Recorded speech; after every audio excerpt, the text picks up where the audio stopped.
ہمارے رسم میں رواج میں چلی آ رہی ہے وہ ہم بجا لیں، اگر وہ غیر شرعی بھی ہو تو ہمیں تھوڑا سا اطمینان سکون حاصل ہو جاتا ہے۔ اگر اسی عمل کو جو ہمارا جی تو چاہ رہا ہے لیکن ہم یہ دیکھیں کہ اس میں اللہ کا حکم کیا ہے اور رسول اللہ صلی اللہ علیہ وسلم کا طریقہ کیا ہے، وہاں پر ہمیں الجھن سی پیدا ہو جاتی ہے کہ بھئی یہ کیا کام جو وہ نکل آیا۔ تو حضرت عبداللہ بن عمر رضی اللہ تعالیٰ عنہ کہتے ہیں کہ میں نے رسول اللہ صلی اللہ علیہ وسلم سے پوچھا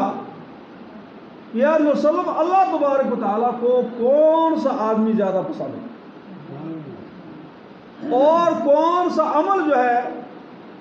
وہ اللہ تبارک و تعالیٰ کو زیادہ پسند ہے؟ تو رسول اللہ صلی اللہ علیہ وآلہ وسلم نے فرمایا اللہ تبارک و تعالیٰ کو وہ انسان بہت زیادہ پسند ہے جو انسان مخلوق خدا کو زیادہ سے زیادہ نفع پہنچاتا۔ اب اللہ تبارک و تعالیٰ کا پسندیدہ شخص وہ ہے جو مخلوق خدا کو نفع پہنچاتا ہو، لیکن ہمارا معیار تھوڑا سا بدلا ہوا ہے۔ ہم کسی اور ذریعے سے یہ چاہتے ہیں کہ یہ عمل ہم کریں گے تو شاید ہم اللہ تبارک و تعالیٰ کے پسندیدہ انسان بن جائیں گے، لیکن یہ بات اس طرح ہوگی جس طرح اللہ کے نبی نے کہا ہے۔ اب آپ بہت سے لوگوں کو دیکھیں گے جو بظاہر بڑی بڑی عبادات بھی کر رہے ہوں گے، ان کا چہرہ جسم لباس بھی بڑا آپ کو شرعی نظر آ رہا ہوگا، لیکن مخلوق خدا ان سے تنگ ہوتی ہے، بجائے فائدے کے مخلوق خدا کو ایذا اور تکلیف پہنچا رہے ہوتے ہیں۔ تو وہ اپنے خیال کے اندر تو اپنوں کو بڑا نیک اور بزرگ اور اچھا تصور کر رہے ہوتے ہیں، لیکن اللہ کے ہاں وہ بڑے ناپسندیدہ لوگ ہوتے ہیں۔ یہ ظلم ہے کہ اب انصاف کا تقاضا یہ ہے کہ عبادت جو انفرادی جو ہوتی ہے، جس طرح ہم ذکر اذکار کرتے ہیں، تسبیحات کرتے ہیں، نماز پڑھتے ہیں، قرآن کی تلاوت کرتے ہیں، یہ انفرادی عبادات ہیں۔ ان عبادات کا فائدہ ہماری ذات کے لیے ہے، وہ فضول نہیں ہے، وہ عبادات نعوذ باللہ کوئی بیکار نہیں ہے، لیکن اس کا فائدہ ہماری ذات کے لیے ہے۔ اب اس اللہ نے جو ہمیں انفرادی عبادات کو حکم دیا ہے، اس کے ساتھ ساتھ جو اللہ کے نبی کی تعلیم سے اور اللہ تبارک و تعالیٰ کے حکم سے ہمیں یہ ملتا ہے کہ مخلوق کو زیادہ سے زیادہ نفع پہنچاؤ۔ اب ہم انفرادی عبادات کو تو بجا لائیں، لیکن مخلوق خدا کے نفع کے معاملے کے اندر ہم جگہ جگہ رکاوٹ ڈالیں، مخلوق خدا کے ایذا تکلیف کا سبب بنے، وہ انسان اللہ کا ناپسندیدہ شخص بن جائے گا، اس کے انفرادی عبادات بھی ضائع ہو جائیں گی۔ اگر وہ مخلوق خدا کے نفع کا کام کرے گا تو اس کی انفرادی عبادات اللہ تبارک و تعالیٰ کا جو مقام ہوگا اس کو 4 چاند لگا دے،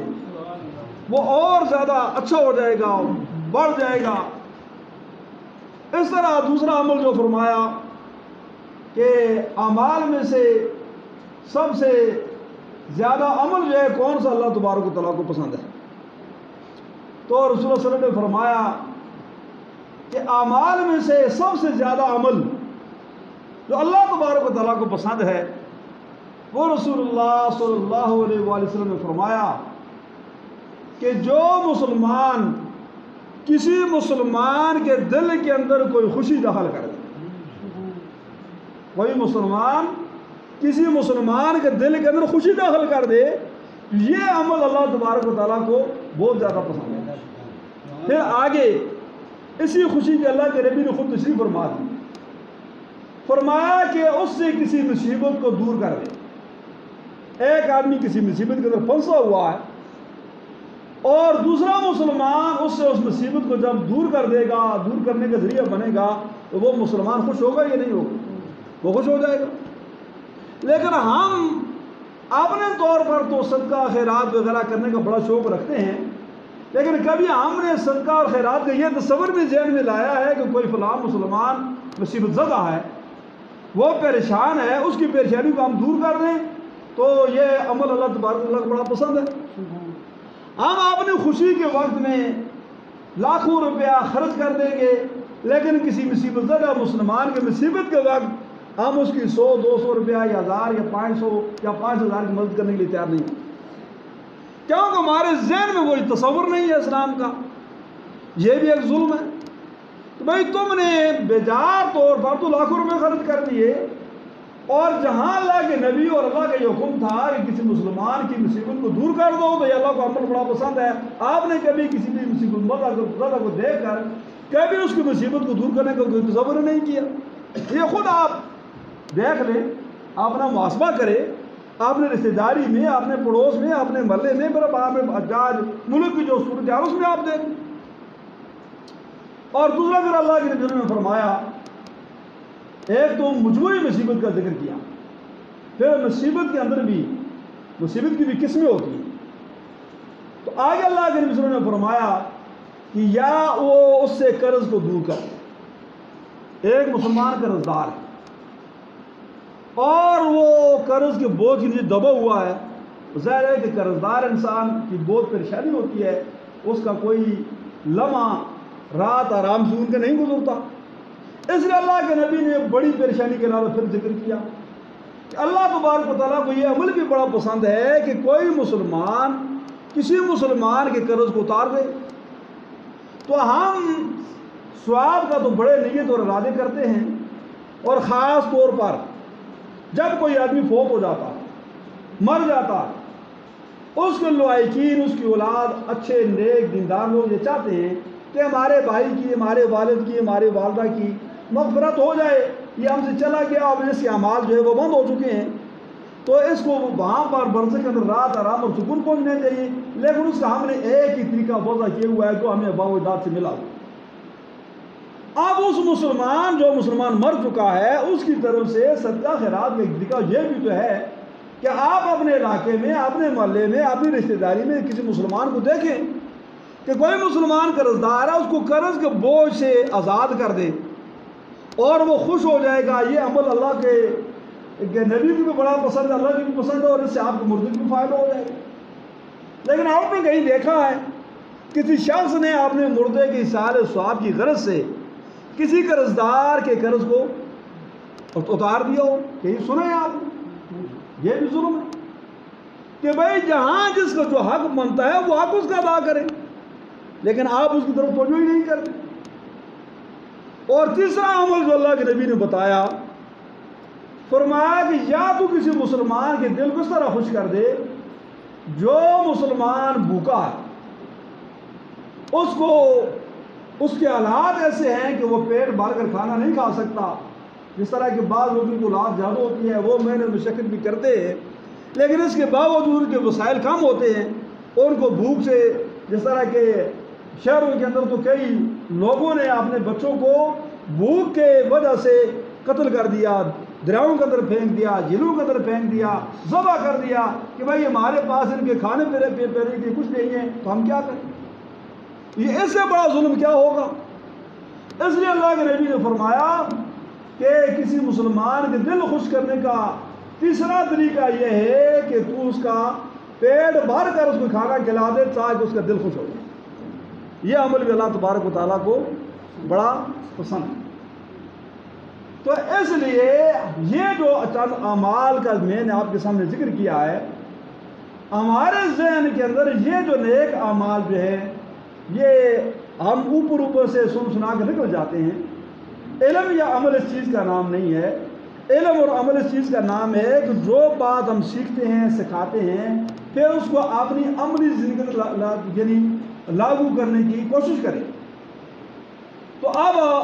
ہم دیکھیں کہ ہمارے معاشرے میں جس طرح اس وقت ملک مصیبت زدہ ہے، اور اس مصیبت زدہ حال کے اندر جو لوگ صدقہ خیرات کریں گے، جو لوگ ان کی تعاون کریں گے، جو لوگ ان کی مدد کریں گے، تو یہ بھی ایک ہمارے لیے آزمائش ہے کہ اگر ہم ان لوگوں کی تعاون نہیں کریں گے، ہو سکتا ہے اللہ تبارک ہمیں آزمانا چاہتا ہو کہ یہ بھائی یہ کیا کرتے ہیں. اور خود اللہ کے نبی صلی اللہ علیہ وآلہ وسلم کی سنت سے یہ بات ثابت ہے کہ ایک موقع پر اس رسول کی مجلس کے اندر چند شخص آئے جن کے جسم پر اون کا لباس پہنا ہوا تھا اور وہ بھوک سے بڑے نڈال تھے. تو رسول اللہ صلی اللہ علیہ وسلم نے اپنی مجلس میں اعلان کیا ان لوگوں کے لیے کچھ صدقہ خیرات کرو. ظاہر ہے کہ غربت کا زمانہ تھا تو لوگوں نے تھوڑا توقف کیا. کسی آدمی نے یعنی وہ کھل کر آگے نہ نکلا کہ بھئی میں ان کی وہاں مدد کرتے ہیں. تو رسول اللہ صلی اللہ علیہ وآلہ وسلم کا چہرے اقدس جو تھا وہ مغموم ہو گیا،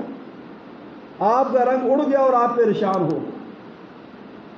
جب یہ حالت دیکھی تو انصار میں سے ایک انصاری صحابی اٹھے اور وہ اپنے گھر میں گئے اور جو کچھ ان کے پاس تھا انہوں نے لا کر پیش کر دیا کہ اللہ کے نبی صلی اللہ علیہ وسلم میرے پاس یہ ہے، میں نے یہ لا کر پیش کر دیا ہے۔ تو رسول اللہ صلی اللہ علیہ وسلم نے اس صحابی کا یہ عمل دیکھ کر آپ صلی اللہ علیہ وسلم کا چہرہ جو ہے وہ خوشی سے چمک اٹھا کہ وہ جو دوسری حدیث جو پہلے میں نے سنائی کہ کسی مسلمان کے دل میں خوشی داخل کرنا، اور اس صحابی کا بھی بڑا مقام ہوگا جس نے اللہ کے نبی کے دل کو خوش کر دیا۔ اور ایک اور حدیث کے اندر آتا ہے کہ اللہ کے نبی اسی شخص سے خوش ہوتے ہیں جو اللہ کے نبی کی امتی کو خوش کرتا ہے۔ ظاہر ہے کہ ہم اگر اللہ کے نبی صلی اللہ علیہ وسلم کو آج بھی خوش کرنا چاہتے ہیں تو ہم اپنے مسلمان بھائی کو جو نبی کی امتی ہیں اور ان کے دل کے اندر ہم خوشی داخل کریں گے، اللہ تبارک و تعالیٰ یا ہم سے اپنے حبیب کو راضی کر دیں گے، خوش کر دیں گے۔ تو پھر جب اس انصاری صحابی نے پہل کی صدقے کے اندر، خرچ کرنے کے اندر، تو دیکھتے دیکھتے دوسرے صحابہ بھی اٹھ گئے اور ہر صحابی نے پھر اپنی استطاعت کے مطابق مال لا کر وہاں پر جمع کیا، اور پھر اللہ کے نبی نے اس کو وہ جو لوگ آئے ہوئے تھے ان کو اندر اس کو تقسیم کر دیا۔ اور پھر اللہ کے نبی نے یہاں پر یہ فرمایا کہ جو شخص بھی اسلام کے اندر اچھے کام کی ابتدا کرے گا، فرمایا بعد میں کام کرنے والے لوگوں کے اجر سے کچھ کمی نہیں ہوگی، لیکن پہلے شخص کو بعد والے لوگوں کے عمل کا ثواب بھی اس کو ملتا رہے گا۔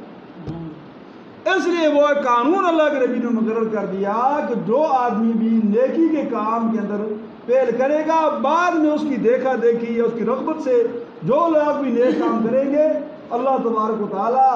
بعد والے لوگوں کے اعمال سے پہلے کو ثواب عطا فرماتے ہیں۔ تو اس لیے آج اس عمل کی ضرورت ہے۔ اسی طرح علی رضی اللہ عنہ کا قول ہے کہ آپ فرماتے ہیں کہ میرے پاس جب کوئی چیز زائد ہو جاتی ہے تو آپ نے فرمایا کہ وہ زائد چیز میں یہ سمجھتا ہوں کہ وہ میری نہیں ہے، وہ کہ میرے کسی دوسرے مسلمان بھائی کا حق ہے۔ اس لیے کہ رزق یہ بھی آتا ہے، فرمایا کہ جس آدمی کے پاس زائد پیسہ ہے وہ لوٹا دے، جس آدمی کے پاس زائد کھانا ہے وہ لوٹا دے، جس آدمی کے پاس زائد کپڑے وہ لوٹا دے۔ تو وہاں سے بھی محدثین نے یہ نقطہ نکالا ہے، لوٹائی وہ چیز جاتی ہے جو کسی دوسری کی ہو۔ اپنی چیز اگر جس چیز کا انسان حقیقتاً معلوم ہوتا ہے وہ لوٹائی نہیں جاتی، وہ تو عطا کی جاتی ہے، لیکن جس طرح کہ قرض لوٹایا جاتا ہے، تو لہٰذا جس انسان کے پاس زائد اشیاء موجود ہے دار حقیقت وہ کسی دوسرے مسلمان بھائی کا حق تھا جو کسی ذریعے سے اس کے پاس آ کے آپ اس کو یہ چاہیے کہ یہ اس کو لوٹا دیں، اگر نہیں لوٹائے گا تو یہ ظلم ہوگا۔ اب یہ ظلم کی ایسی قسمیں ہیں کہ ہمارے ذہن کے اندر یہ نہیں، ہم یہی سمجھتے ہیں کہ کسی کو قتل کر دے تو یہی ظلم ہے، کسی کی بہت بڑی 2-4 کنال زمین ہم دبا دیں گے یہ ظلم ہوگا۔ لیکن ظلم کی یہ جو غیر مادی شکلیں ہیں یہ بھی ظلم ہے کہ ہر چیز کا جو حق اللہ کے نبی نے مقرر کیا ہوا ہے، جگہ مقرر کی ہوئی ہے، تو وہ اس کو اس جگہ پر جب استعمال نہیں کریں گے یہ بھی ظلم ہوگا۔ اس کو ایک اور مثال میں آپ کو دیتا ہوں، اس طرح مسجدیں بنانا بڑا اچھا کام، بڑا نیک کام، لیکن اب اگر مسلمان بھوک سے مر رہے ہوں اور آپ مسجدوں کے اندر جو ہے وہ قالینیں بچھاتے رہیں، مسجدوں کو رنگ روغن کرتے رہیں، یہ کوئی ثواب کا کام نہیں۔ بھئی اب آپ کے اوپر فرض یہ ہے کہ وہ مسلمان جو بھوکے مر رہے ہیں، جو پیاسے مر رہے ہیں، جن کو جس چیز کی ضرورت ہے، آپ ان کو وہ چیز عطا کریں، اس وقت ثواب کا کام یہ ہے۔ لیکن ہمارا ذہن بالکل ایک محدود اسلام کا تصور ہمارے ذہن میں داخل کیا ہوا ہے، اور ہم بس اسی کو گرد گھومتے رہتے ہیں اور قرآن و سنت کو وسیع ذہن سے کبھی کھول کر نہیں دیکھتے کہ بھائی اب نیکی کے کام کچھ اور ہے۔ یا اس کی مثال آپ یوں سمجھ لیں، انسان کے والد یا والدہ بوڑھے ہوں، ان کو خدمت کی ضرورت ہو اور انسان باہر لوگوں کو کھانے کھلاتا رہے، باہر جو ہے وہ لنگر چلاتا رہے، گھر میں ماں باپ بھوکے مر رہے، اس کو کچھ ثواب ہوگا؟ اسی طرح اسلام کے اندر ہر چیز کا، ہر عمل کا ایک موقع، ایک وقت مقرر ہوتا ہے، اس کے اوپر وہ کام کرنا افضل اور اعلیٰ ہوتا ہے۔ لیکن یہ ساری باتیں دین اسلام کے فہم سے، قرآن اور سنت کے سامنے سمجھانے سے تعلق رکھتی ہیں، اللہ تبارک و تعالیٰ ہم سب کو سمجھ نصیب فرمائے۔ تو سیلاب زدگان کے لیے تو بہت سی جماعتیں وہ کام کر رہی ہیں، جو بھی آپ کے پاس آئے یہ ہمارے